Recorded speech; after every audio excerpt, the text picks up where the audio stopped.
The Cubs lose 2 out of 3 to the Yankees in a series where they kept the Yankees to 2 runs in all 3 games. That's pathetic. I know that the Yankees have a great pitching staff. Number 1 pitching staff, at least going into the series, overall starting pitching and relief pitching. But damn, this is supposed to be one of the top 5 offenses in the league, and they continue to struggle with high-level pitching. I know most offenses do, but come on. They did get 5 runs on Saturday, and that was great. But that means that they only got 1 other run in the other 2 games, and that was today, Sunday. Plenty of opportunities. I mean, plenty. Welcome back to Clark and Addison, Born into the Ivy. I'm your host, David Butler. Don't forget to like and subscribe. Leave us a 5-star review on YouTube and or any audio platform. Thank you very much. Don't forget to also follow us on Facebook at Clark and Addison, Born into the Ivy, and on Twitter at either at David Butler or D Butler 79, or at Born into the Ivy. Seriously, come follow us. It's fun. The Cubs made a trade. We'll get into that here in a few minutes, but it's a good one. I want to say it's a big one. It could be. I'm just not sold that it is for sure. The Yankee review, let's get this out of the way. I talked about it. Game 1, they were 0-3 with runners in scoring position, so there just wasn't a whole lot of opportunity. I didn't think this would be the game where they struggled with opportunity. I'm shocked that this was that game on Friday night with Will Warren as the starter pitcher. I know Will is good. He's not as good as the other 2, though.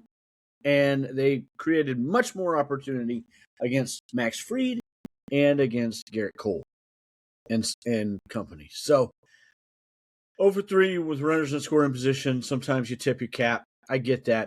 Just not the game that I thought we were going to be doing that. This Cubs offense is really good against left-handed pitching. If you don't know that, that is a fact. They are really, really good against left-handed pitching.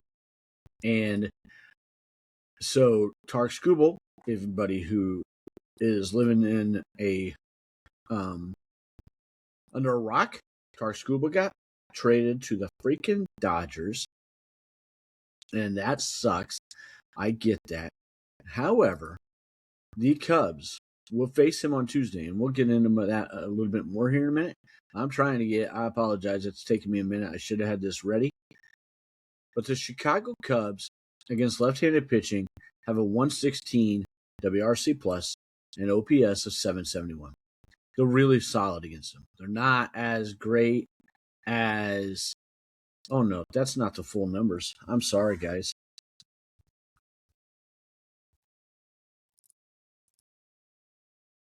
It is, so they have a 119 WRC plus for the season. Tops in baseball. That's what I thought. I thought it was much better than that.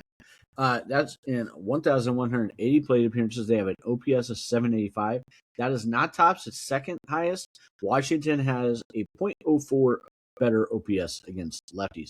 So, having said all that, that's a really good sign because Tarek Skubal is pitching against us on Tuesday. His career ERA against the Cubs, but he's never pitched at Wrigley, is a 4.14. Let's hope the wind blows out some. It's too bad David Peterson's not pitching. But Javier Assad is. We'll see how that goes. As of right now, it's Javier Assad. So, as a team, Game 1, 0-3. Game 2, 2-9. Game 3, 1-9. 3 for 21 with runners in scoring position. That's inexcusable, and it cannot keep happening. This has got to stop today. For the weekend, you're going to have little stints like that. It just can't be any longer. As a team, they hit 143 and that 321 for 21. The pitching was excellent. Absolutely fantastic. Could have been a little bit better, but, I mean, seriously, man. Shota, 6 2/3, gave up 2 runs, both via the homer. That kind of sucked, but he limited it, right? And David Peterson, 6 1/3, gave up 2 runs, one of them earned. That was a home run as well. And Colin Ray, 6 innings today, off a 2-run homer. 2 runs in those 6 innings. Nobody gave up more than 2 runs, and they were all the starters. The bullpen went 8 strong innings of scoreless baseball for the weekend. Phenomenal. If you told me that was going to happen, I felt really good about our chances to win the series. I really thought that we were going to win 2 out of 3. We should have. We didn't. It happens, guys. It sucks, but it happens. So, latest rumor mills. Before we do that, a trade happened. Kevin Gausman, right-handed pitcher from the Toronto Blue Jays, the same Kevin Gausman who was a big starter for them in the World Series against said Dodgers, was traded, and he is a rental, folks, for outfielder Brett Bateman and infielder Ty Southesine. Southesine is probably the guy who hurts the most here as far as possible upside. Bateman has been in the system for a good while. He's having a good year at AAA. He's a great contact guy. Hits for average, has some speed, no power. The highest, so I've got MLB, Pipeline, Baseball America, Prospects Live, ESPN, Fangraph, and Greg Huss. If you're not following Greg Huss on Twitter and his podcast that he has, you should be. He does a really nice job with it. He's got a couple other guys on there. I don't know their rankings, but a great podcast to follow if you want to learn more about the minor league system. Ty Southesine is ranked as high as 10th with Baseball America. He is ranked as low as 27th with Fangraphs. But is a guy who's in South Bend, or was in South Bend at high A, but is blocked by so many other middle infielders, let alone the middle infielders that are currently on the Major League roster. So, yeah, it sucks, but it's the way it is. And it's part of it. You got to give up good guys. Brett Bateman, I said I like him. He's had a good year. He's 24 years old, plays at AAA. His highest ranked is 21 with MLB Pipeline. Baseball America does not even have him ranked. 30th is his lowest with Fangraphs. Greg Huss has him at 20th. And Prospects Live didn't have him ranked either, or ESPN. So I think this is a good trade for the Cubs. Potential to be a good trade. I like much. I'm going to liken it some with the same reason I liked the guys from New York with Clay Holmes, Freddie Peralta, and I'm not giving up on the Clay Holmes possibility. But I liken it as their defense. Toronto's defense is not as bad as Mets, but it's certainly not even close to as good as the Cubs. His FIP is 3.51 this year. His ERA is 4.38. So he's had some bad luck. Expected ERA was 3.95 even. So he's had some bad luck, and I think that can be reversed with the Cubs, possibly some at Wrigley, but just in general being with the Cubs and having a better support system behind it. For whatever reason, Toronto has not been even close to the same team that they were last year. And that's just the facts of it, right? I think that it is a much better spot for him to finish out the year and help set him up for probably his last contract. He's 35 years old right now. So I don't know if the Cubs would keep him. Part of that would probably depend on how this next couple months goes. But I'm really, really excited about the possibilities that he can be. I don't know that he's much better than guys like Shota and Matthew Boyd, but he definitely lifts the rotation for sure. I'll take him every day over Peterson, who I really, really like. I'll take him every day over Colin, and I'll take him every day over Javier Asai. So, I overall really, really like the trade. I don't know when he last played, so I'm going to try and find that. Bear with me. I'm not going to take a ton of time. I'm sorry. That's probably something I should have looked at, but it happened really quick. So he last pitched yesterday on Saturday. He's not going to pitch in this Dodgers series, which is unfortunate, but that's okay. We can make through this, right? Exciting. I'm excited. Go Cubs, go! This trade. Latest rumors. I've seen some rumors about Clay Holmes. I've seen rumors about George Kirby. George Kirby would be absolutely fantastic. I don't think that we get George Kirby without giving up Seiya Suzuki, though. So if that happens, and it would probably take another, well, it would definitely take some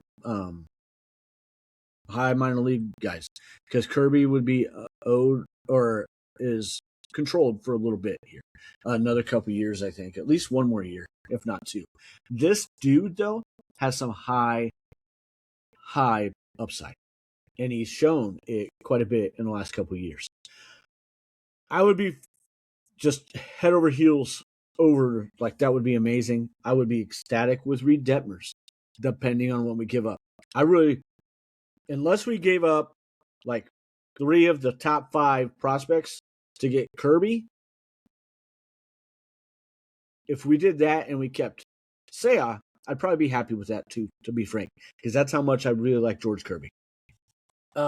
But Reed Detmers is probably the guy that I think would really help set us up better. I think he would be in a much better spot. Has solid numbers, really good numbers actually. Has great peripherals and high strikeout rate, really low walk rate. Kevin Gausman, really low walk rate. Mid-level, he's a 23.5% strikeout guy. On Baseball Savant, his strength is 86th percentile in chase rate, 77th percentile in walk rate, and his fastball run value is 96th percentile. That's really, really good, folks. You know what I mean? A lot to like about this trade and the potential of it. Southazine is good and has high upside, I think, but isn't going anywhere in the Cubs organization because they just have too many middle infield guys at the top already, let alone guys in front of him in the minors. So he was expendable, to be frank. Brett Bateman takes away a little bit of outfield depth, but there are way better outfielders in the Cubs minor league system than that, to be frank. So, injuries, all via MLB.com. I'm going to go through a rash of them here real quick. Injury updates. Ben Brown, pain-free and has resumed daily throwing. Continues to increase intensity and volume. This is a great sign, but I hope they are cautious. Hobie Milner has had 2 outings. Pitched yesterday in Iowa for his second appearance. Gave up 1 run and 1 in the third. I'm guessing from everything I've heard, he's up for this next series. Probably not available tomorrow, but I think for the rest of the pen, I think that the only guy not available tomorrow would be Ryan Rollison. I think it would be awesome if Jacob Webb can have 1 more day off, and then he could be available Tuesday and Wednesday. I think if he pitches tomorrow, which he would be available, I think, probably not available on Tuesday, though, if that happens. Gavin Hollowell went on the IL after experiencing shoulder soreness. Edward Cabrera had his first rehab start, did not go well. 1 2/3 innings, 43 pitches, and gave up 3 runs. Just not a great start, but his first start in well over a month. So we'll see how the second one goes. Palencia might be clear for a rehab assignment after throwing live BP on Saturday.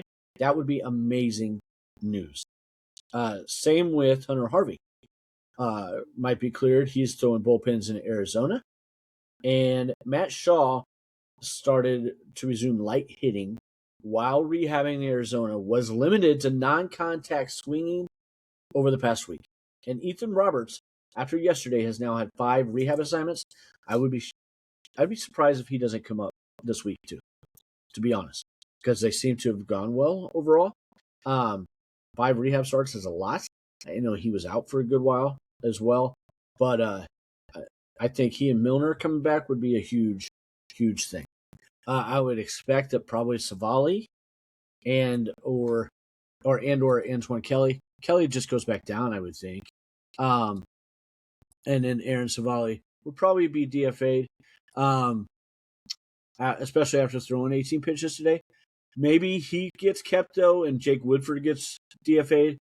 I could see it being Savali because he pitched today on Sunday. I don't know. I would prefer to keep Savali over Woodford if I had to choose, though. right? Probable starters. I don't have a whole lot of career stats on these guys today. I'm really sorry I don't. But on Monday we got Justin Robleski against lefty. Robleski's a lefty too.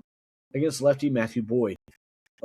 Justin is 11-2 with a 2.88 ERA. But I told you, Cubs are the best team against left-handed pitchers. They got a couple of really tough ones here, Monday and Tuesday. So we'll see how that goes. Boyd is 6-1 with a 3.41 ERA, has been phenomenal since coming back from his injury. On Tuesday, they got lefty Tarek Skubal 7-5 with a 2.79, a career of 4.14 against the Cubs, though. Apparently all in Detroit, though. Against righty Javier Assad, 6-1 with a 3.75 ERA. And on Wednesday, left-handed pitcher Eric Lauer. However, I've also heard that it could be righty Roki Sasaki. I'm not sure. What I saw more of, though, was Eric Lauer, so I went with him.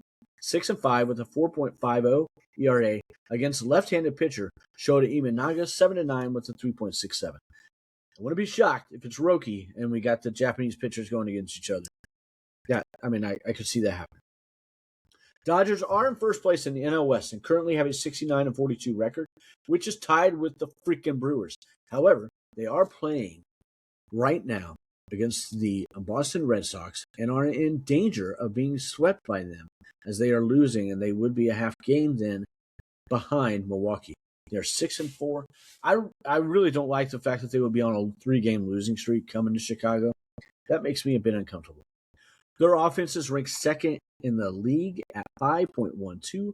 The Cubs are fourth at 5.09 runs per game. Their team ERA is fifth in the league at 3.54, while the Cubs are 4.05, 13th in the league. That is far better than they were after the All-Star break even. Over the past couple of weeks, they have really steadied the ship, but they just need those more reinforcements to feel more comfortable against high-level teams. Their starting pitching ERA is the best in the majors at a 3.36. Cubs are 4.25 and 14th. And their bullpen, though, is a little susceptible if we can get to the right guys. They have a 4.01 ERA in the pen, 15th in the majors, so right in the middle. Cubs are 3.91, 12th in the majors. They are led offensively by Shohei Ohtani. That's not a surprise by anybody. He is battling with his bulky knee right now, so hopefully he doesn't play every game. I don't know. He's got a 939 OPS, though, and this dude is a stud. We all know this. If he doesn't play, it's not like they don't have a ton of other studs. Freddie Freeman, 876 OPS. Max Muncy, who kills us, 840 OPS. And Dalton Rushing was the fourth highest OPS of guys who have over 200 at-bats. I was a little surprised by that. I can't stand this guy. And it mainly is because of what he said about Miguel Amaya. He's a fat. Can't stand this dude. And it's not just that. He's done this guy, for a rookie, has done a lot already. At 809 OPS, though, for him. And Kyle Tucker, I just want to throw this in, lower than league average at 700 OPS, and this dude is being paid $60 million this year. And the next 3 years after that. Great job, LA. The problem is they can afford that kind of mistake. Their bullpen is led by left-handed pitcher Tanner Scott with a 2.42 ERA.